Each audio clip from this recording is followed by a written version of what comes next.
It's gone, disappeared without a trace. My bag, with my passport inside, is nowhere to be found. Frantically searching, I felt the disapproving gaze of my mother-in-law, Olivia, accompanied by a sardonic smile. "You brought this upon yourself," she sneered. "A foolish wife like you, struck by divine retribution. We're leaving for America soon. Consider this our farewell." Her laughter echoed mockingly through the room. In that moment, I realized my mistake in trusting Olivia with my belongings. Her betrayal plunged me into a sense of helplessness. I am Madison, 30 years old, married to Mark for 3 years. Though we haven't yet started a family, we've built a happy life in a town near Mark's parents' home. Even after marriage, I juggled the responsibilities of a career and household, striving to balance both with dedication. It had been 5 years since my father-in-law passed away. Olivia, living alone now, frequently visited our house to criticize my housekeeping, which had become a significant source of stress. "Why don't you quit your job as a working mother? Your work isn't that important anyway. You can't manage properly, and your housekeeping is mediocre. Mark deserves better support," she would often say, running a finger along our floors. "There's so much dust here, it's disgusting," she'd add with a dramatic sigh. I'll admit I'm not the best at housework, but being accused of neglecting dusting felt unjust. I cleaned diligently every morning before work and cooked with our health in mind. Yet Olivia seemed to say whatever she pleased. Belittling me seemed to be her way of relieving stress. Every day became a struggle. Then, out of the blue, Olivia proposed a family trip, inviting us and Mark's sister's family along. Emma, my sister-in-law, was as mild-mannered as Mark, and we often enjoyed each other's company at our homes. However, the thought of traveling with Olivia made me uneasy. I had often confided in Mark about Olivia's cutting remarks, so when I expressed my reservations about the trip, he offered an optimistic perspective. "Mom wants to join us. Maybe she's trying to create positive memories with you. It could be a chance to bridge the gap and build a more open relationship," Mark suggested with a hopeful smile. "You're right, it's our first trip together. Perhaps we'll make wonderful memories and break down barriers." I agreed, buoyed by Mark's encouragement. Olivia took charge of all the planning, from choosing the destination to mapping out the itinerary, leaving us to fit our schedules around hers. "I wonder where Mom has in mind. Hopefully, it's not too pricey," Mark remarked casually. She mentioned Australia in her email. I sighed, my apprehensions confirmed. Olivia had picked an extravagant international destination without considering our financial circumstances. "Well, we can't change it now. Mom picked it, so let's go along with her choice this time," Mark reasoned. Understanding his sentiment, I managed to finance the trip from our savings. Mark, Emma's husband, and I synchronized our vacations with the trip, and soon we were ready to depart. We safely arrived in Australia on the scheduled day. Time flew as we immersed ourselves in the breathtaking natural landscapes and savored delicious cuisine. Before we knew it, it was time to head back home. "It was such an amazing trip. I even got quite a tan," Olivia exclaimed cheerfully, still enthusiastic even at the airport. "Yes, it was truly fantastic and enjoyable," I replied, trying to match her excitement. However, I couldn't shake a lingering disappointment. "What's bothering you? You seem a bit down," Mark asked, noticing my expression. "Well, it's not a big deal, but I didn't get to connect with your mom as much as I had hoped. We hardly had a chance to talk privately during the trip," I confessed. Mark placed a comforting hand on my shoulder and reassured me, "Don't dwell on it too much. We all had a great time together, and that's what counts." His reassuring smile eased my concerns. Thinking I might be overthinking things, I followed the group. "It's quite crowded here. I need to use the restroom before we board," Olivia announced, turning to me. "Madison, could you hold my bags for me? Everyone, leave your bags with her, and let's go together." She handed me her heavy luggage and hurried off. "I actually need to use the restroom too," Emma apologized, noticing my situation. "I'll take over once I'm back. Just wait here for me." Shortly after they departed, Olivia returned alone. "That was quick," I remarked, surprised. "It was empty. Now, where did you put my bags?" She scanned the area. "Oh, they're right over there." I pointed to her luggage by her feet. "Why is my expensive bag on the floor? I gave it to you so it wouldn't be set down." "How could you be so careless?" She retrieved it and held it protectively, though it was cumbersome, especially since I was still holding everyone else's bags as well. Olivia interrupted sharply. "Enough. You're so thoughtless. Why don't you go to the restroom as well? I'll graciously keep an eye on your bags. Just leave them on the floor. Your inexpensive bag will be fine, she stated arrogantly. Thank you. I'll be quick, I replied, placing my bag on the ground and heading towards the restroom. To my dismay, there was a long line when I arrived. Emma emerged shortly after. What about the bags, Madison? She asked anxiously. I left them with Mark's mom so I could use the restroom, but it's really crowded in there. This might take a while, I explained, feeling uncertain despite Olivia's assurance that it was empty. After what felt like an eternity, I finally returned. Emma was waiting for me. I didn't want to risk getting lost, so I waited for you, she said, empathizing with my predicament as she often struggled with directions. When we returned to where we left Olivia, she stood alone, and the men were nowhere in sight. Thanks for keeping an eye on the bags, I said, scanning the area. Strangely, my bag was nowhere to be found. I'm certain I left it right here. I checked all the bags, but mine is the only one missing, I exclaimed anxiously. My bag's gone. You were here the whole time, right? I turned to Olivia, my voice trembling with panic. Your bag? I don't know. Maybe it was never here, Olivia responded coldly, sending a wave of despair through me. No, I know I left it here, right in front of you, I insisted, feeling a sense of betrayal. I didn't see anything. Don't blame me, Olivia retorted dismissively. I placed it there because you asked me to. What should I do?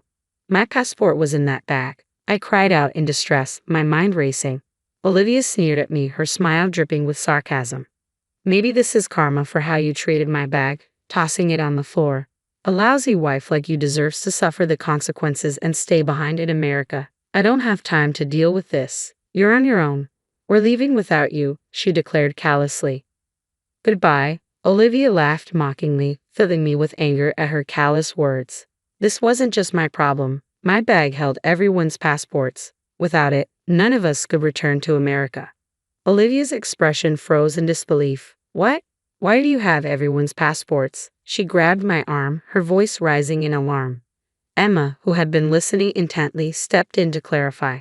We were concerned about losing them with all the luggage, so Mark took charge of them. You might have forgotten because you were busy, Mom, Emma explained gently. Olivia reacted sharply. Is that so?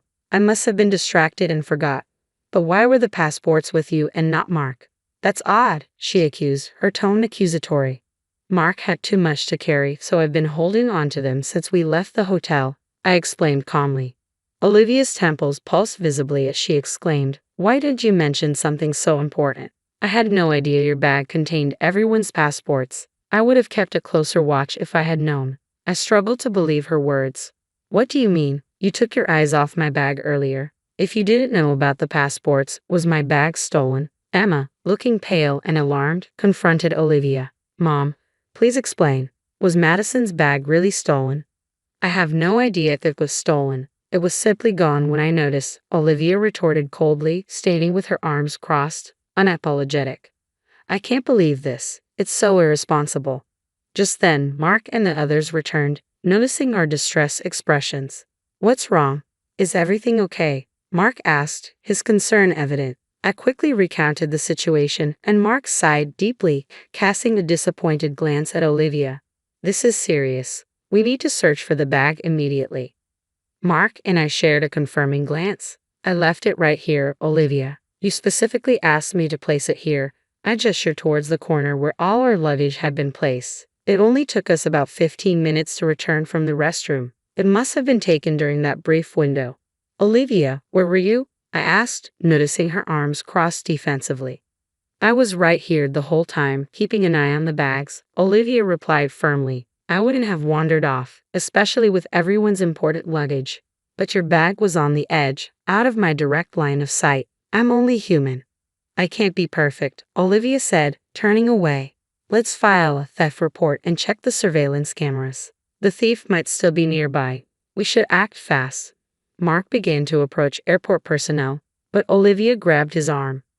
Hold on a moment. Filing a theft report seems extreme. It would be more practical and faster to get the passports reissued, Mark said, shaking off her grip. We'll still need a police report for passport security, then we can proceed to reissue them at the embassy. Checking the surveillance footage could also help us recover the bag, Emma interjected, aligning with Mark's plan.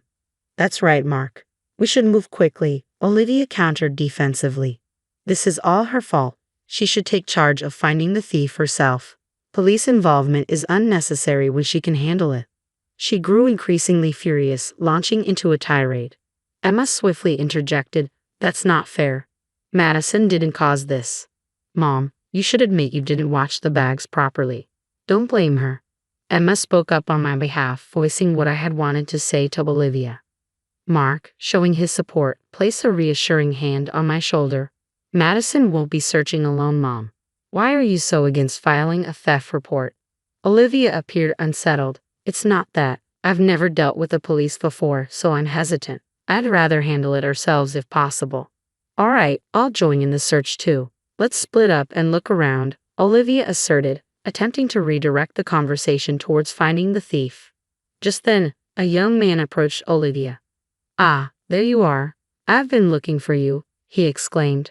I found this bag and thought you might be in trouble after leaving it behind. I'm glad I caught you. Your trip could have been ruined. He handed over my bag, bringing relief to the tense situation. Where did you find this bag? I asked him, taken aback. The lady left it on a table in the lounge over there. I tried calling out to her, but she didn't hear me and disappeared into the crowd. So I've been searching for her, he explained, leaving us stunned. She left it in the lounge. Without a second thought, the young man handed the bag to Olivia. Please be more careful. You're fortunate I found it. Someone else might have taken it. We expressed our gratitude profusely. Turning to Olivia, who stood frozen, we demanded, Mom, what's going on? How do you explain the bag being left in the lounge? Mark's voice trembled with anger. No need for explanations, Mom. You intentionally left Madison's bag in the lounge, didn't you?